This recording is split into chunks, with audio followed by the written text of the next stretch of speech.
अस्सलाम वालेकुम दोस्तों, आज हमारे साथ मौजूद है अब्दुल वासिर। ठीक है, आज हम इससे पूछेंगे कि ये यूएई में किस लिए आया है और यहाँ किसने क्या जॉब पहली तलाश की थी और विज़र पे आया था, कितने महीने के विज़र पे आया था और कितनी देर में इसको जॉब मिली है। ठीक है, और पाकिस्तान में कहाँ से है और पाकिस्तान में रहते हुए ये क्या करता था, तो इसके बारे में आज इससे सारी इन्फॉर्मेशन लेंगे।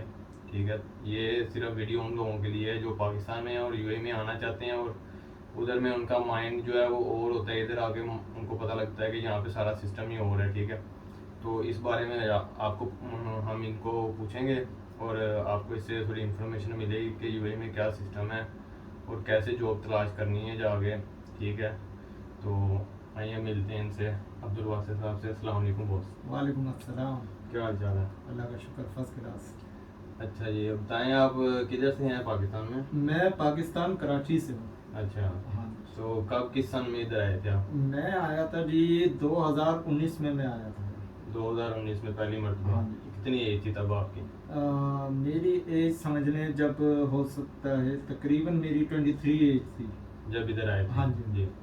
तो किसके थ्रू आए थे, किसी दोस्त के या भाई के थ्रू या किसके थ्रू आए थे? नहीं, मैं असल में आपको शुरू से बताता हूँ। मैंने ना पहले बहुत कोशिश करी थी पाकिस्तान में जॉब सर्च करने की, लेकिन पाकिस्तान के हालात कुछ ज़्यादा ठीक नहीं थे उस टाइम में, तो जॉब मेरी नहीं हो पा रही थी। तो मैंने बड़ी मुश्किलों से ऑनलाइन अप्लाई कर करके बहुत टाइम लगा मेरे को, फिर भी मेरा वीज़ा नहीं लग रहा था। जी फिर मेरे एक कज़न है यहाँ पे, जी उन्होंने मेरे को बोला कि आप अगर आना चाहें तो आप यहाँ आ जाए, हम आपकी जॉब लगवा देंगे। जी लेकिन फिर भी बहुत मुश्किल हुई मेरे को, क्योंकि मेरे पास काम नहीं था, कुछ नहीं था, पैसे नहीं थे, और ना वीज़े के पैसे थे ना टिकट के पैसे थे, कुछ समझ नहीं आ रहा था क्या करें। लेकिन उन्होंने बुला लिया जी और उन्होंने ही टिकट करवाया, उन्होंने ही पैसे दिए मेरे को, जैसे तैसे करके बस उन्होंने मेरे को बुला लिया और मैं यूएई आ गया। ठीक हो गया।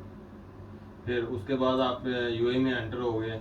हाँ ठीक जी। है, उसके बाद आपने कैसे जॉब तलाश की, यहाँ पे आगे क्या सिस्टम था, किसी का सबसे पहले तो रेफरेंस था? यूएई आते ही मेरे को बड़ा डर लगा कि मैं ये कहाँ आ गया हूँ। इतनी खूबसूरत जगह है ये जिसकी कोई हद नहीं, बहुत खूबसूरत प्लेस है।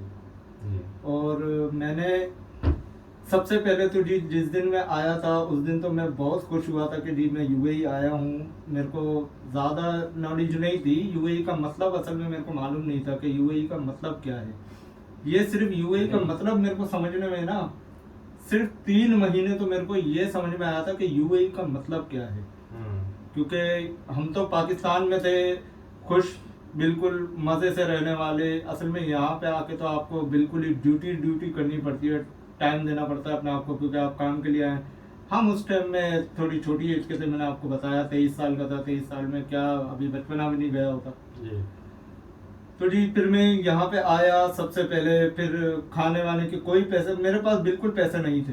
फिर जिन्होंने मुझे बुलाया अच्छा, था, तब ये रूल नहीं था कि साथ में कैश लाजमी चाहिए? अब बिल्कुल कैश लाजमी चाहिए। वो तो ये था कि मेरे कुछ यहाँ पे मतलब जिन्होंने मुझे बुलाया था वो मेरी कज़न है, उन्होंने मेरे को यहाँ पे बुलाया था, तो मेरा जो भी है उन्होंने ही किया था, क्योंकि वो लोग मेरे को बहुत पसंद करते थे। सही। खानदान का मैं बहुत अच्छा लड़का हूँ, जी ठीक तो है। इसलिए उन्होंने मेरे को बुलाया जैसे तैसे करके और मैं यहाँ पहुँच गया। सारा खर्चा अल्हम्दुलिल्लाह उन्होंने किया और मैं उनका बहुत शुक्रगुजार हूँ और हमेशा रहूँगा। क्योंकि जब मेरे पास खाने के लिए पैसे नहीं थे और मेरे को जॉब नहीं मिल रही थी, मैं बहुत परेशान रह रहा था, घर के मसले बहुत थे, मेरे को समझ नहीं आ रहा था मैं क्या करूँ। ऐसे वक्त में अगर उन्होंने मेरे को बुलाया तो मेरे लिए समझो वो एक तरह से मेरे सर का ताज है। ऐसे ही है, यूए में आके आप सिर्फ दो बंदों को हमेशा याद रखें। एक वो जिसने आपको जॉब पे लगवाया, दूसरा वो जिसने आपका साथ दिया है मुश्किल वक्त में। हाँ जब जी। आपके पास एक दिरहम भी ना हो, एक पैसा भी ना हो, आपका कोई साथ दे, तो वो बंदे को आप कभी धोखा ना दें, उसके बिल्कुल साथ खड़े बिल्कुल रहें बिल्कुल। हर हाल में। तो जी फिर ऐसा हुआ कि मेरे को काम जो है मैं पाकिस्तान में करता था जनरेटर का।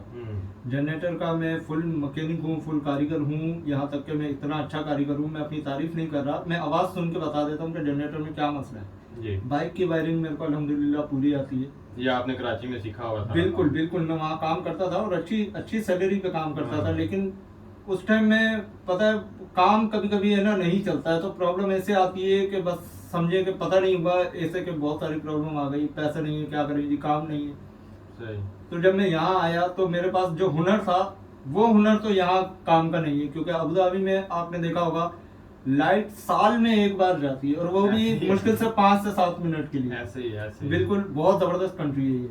जी तो जी सीन ऐसा हुआ कि उन लोगों ने, अब मेरे को कोई काम नहीं आता था, अब उन्होंने बुला तो लिया मेरे को, लेकिन बुला तो वो खुद भी सोच रहे थे, सोच में पड़ गए थे कि इसको काम क्या करवाएंगे।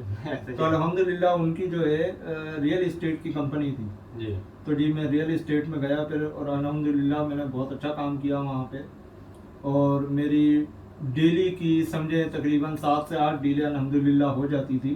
और मैंने पहली डील से ही अल्हम्दुलिल्लाह मेरा इतना फ़ायदा हुआ था कि घर नहीं भेजे थे मैंने पैसे, लेकिन मेरा फ़ायदा इतना हुआ था कि मैंने वीज़े के और टिकट के पैसे जो उनसे लिए थे वो हाँ, उधार ही था एक तरह से जी। मेरे पे, चाहे वो मेरे कज़न है। तो मैंने उसी डील से उतार दिया था। जी सही हो गया। हाँ जी, फिर उसके बाद क्या हुआ जी, मेरी डीलें चलती गई, काम चलता गया, अल्हम्दुलिल्लाह तरक्की करते गए करते गए करते गए। फिर एक ऐसा वक्त आया जिससे तो पूरी दुनिया वाकिफ है, जिसे कोरोना का नाम दिया गया, कोविड-19 में बहुत ज़्यादा प्रॉब्लम हो गई थी, डील नहीं हो रही थी, काम नहीं था, बिल्कुल भी कुछ समझ नहीं आ रहा था। देखें ऐसे वक्त पे है ना, पता है आपको, अपने भी साथ छोड़ देते ऐसे ही है। बिल्कुल। ऐसे ही तो जी सीन कुछ ऐसा हुआ, जिस बंदे की 7 से 8 डीलें डेली की हो रही थी, और अल्हम्दुलिल्लाह एक डील पे बहुत फायदा होता है।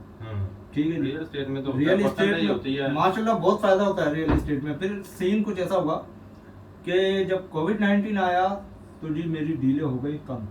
सही 7 से 8 डीलों वाला बंदा वो आ गया 1 से 2 डील।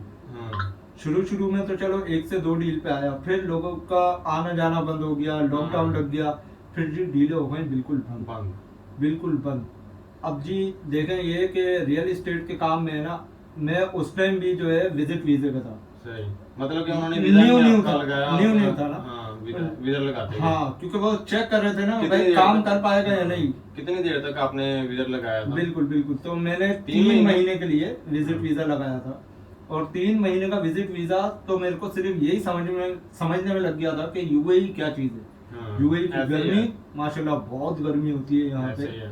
पाकिस्तान में अगर समझे आप, कराची में तो आपको मालूम होगा सिंध में हाँ। कितनी गर्मी पड़ती है। तो जी अगर सिंध में आप समझे 100% गर्मी पड़ती है ना, तो यूएई में 800% गर्मी ऐसे पड़ती ही है। वहाँ पे अगर 45, 44 चलता है तो यहाँ पे बिल्कुल। 58, 60 इतना बिल्कुल चलता है बिल्कुल, आराम बहुत से। ज्यादा गर्मी होती है।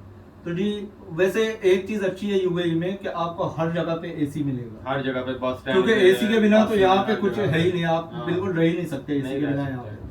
आपको बस स्टैंड पे एसी, बस में एसी, रूम में एसी, जहाँ काम कर रहे हैं वहाँ ऐसे एसी, ही बस है। रोड पे आप जैसे ट्रेवल कर रहे हैं तो ऐसे अगर ही है। आपके पास कार है तो बहुत अच्छा है, वरना तो बहुत खराब हो ऐसे ही जाएगा है। क्योंकि बहुत गर्मी होती है। लेकिन मैं आपको बताऊं, ये जो 3 महीने थे ना, ये मेरे बहुत मुश्किल गुजरे थे, सही क्योंकि सबसे पहले यूएई में आने के लिए ना आपके पास पैसे होने चाहिए, लाजमी आपके पास पैसे होने चाहिए, कभी भी किसी के सामने हाथ नहीं फैलाने चाहिए, जी।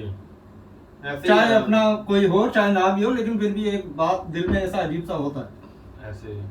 अब जी उसमें खाना आपका है, रिहाइश आपकी अपनी है। तो जी अल्हम्दुलिल्लाह मैं रिहाइश का पे करता था, और माशाल्लाह से एक अपार्टमेंट अगर आप लेते हैं तो वो कम से कम 2500 दिरहम का आपको पड़ेगा। अच्छा, अच्छा। और अगर ऐसे ही आप अकोमोडेशन में, मतलब आप किसी के साथ शेयरिंग में रहते हैं या कुछ ऐसा, जैसे कि आप क्या नाम है, बेड स्पेस पे रहते हाँ, हैं, तो बेड वो स्पेस बेड पे। स्पेस भी आपको अच्छा अगर चाहिए तो कम से कम भी 700 तक का है। मिलेगा 700 तक ऐसे ही। फी बंदा। ऐसे ही।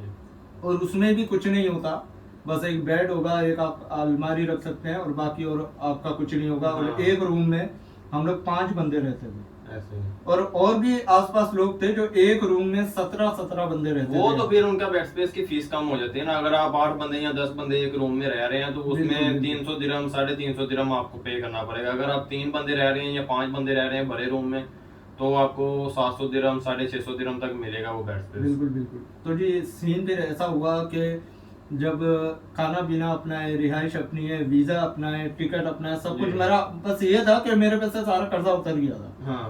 लेकिन जब कोरोना आया ना, तो कोरोना के टाइम में डीले हो गई बंद बिल्कुल। ये मुद्दा मैं आपको बाद में बताऊंगा, पहले मैं आपको ये बताता हूँ कि 3 महीने मेरे कैसे गुजरे। अच्छा।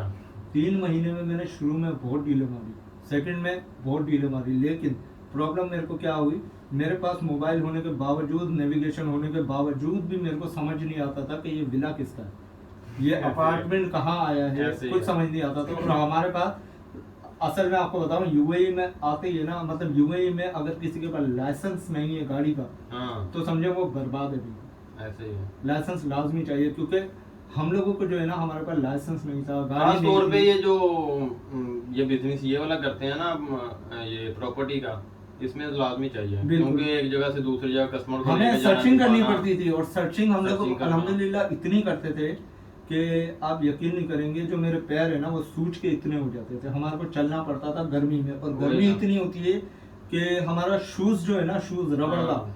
वो चिपकता था जमीन पे, ऐसे उसके ही है, रेशे गर्मी उठते काफी थे, होती इतनी है। गर्मी होती है। तो जी इतनी मुश्किल से मेरे ये 3 महीने गुजरे थे, लेकिन 3 महीने में ऐसा नहीं है कि मैंने कमाया नहीं है, कमाया भी खूब था। इसी वजह से मैं रुक गया था यहाँ पे कि मेरा काम अच्छा था। हाँ चाहे मेरे को इससे तो मेहनत तो करनी पड़ेगी भाई, अगर हाँ, आप गर्मी मेहनत तो मुल्क में करनी आए। पड़ेगी। तो जी फिर सीन ऐसा हुआ कि उसके बाद अल्हम्दुलिल्लाह से आ गया कोरोना, हाँ और कोरोना ने आके कर दिया बिल्कुल काम तमाम। ऐसे। सबके बिजनेस ठप हो गए, सबकी डीलें खत्म हो गई, खाने के पैसे नहीं है, रिहाइश पे, हम तो रेंट पे रहते हैं ना, घर अपना ले नहीं सकते यूएई में। हाँ। तो जी हम आ गए बिल्कुल बहुत ज्यादा मुश्किल में। इतनी मुश्किल में तो मैं पाकिस्तान में नहीं था जितनी मुश्किल में ऐसे ही कोरोना है। के टाइम में मैं ऐसे और ही। मेरे साथी आ गए थे, साथ आस पास वाले।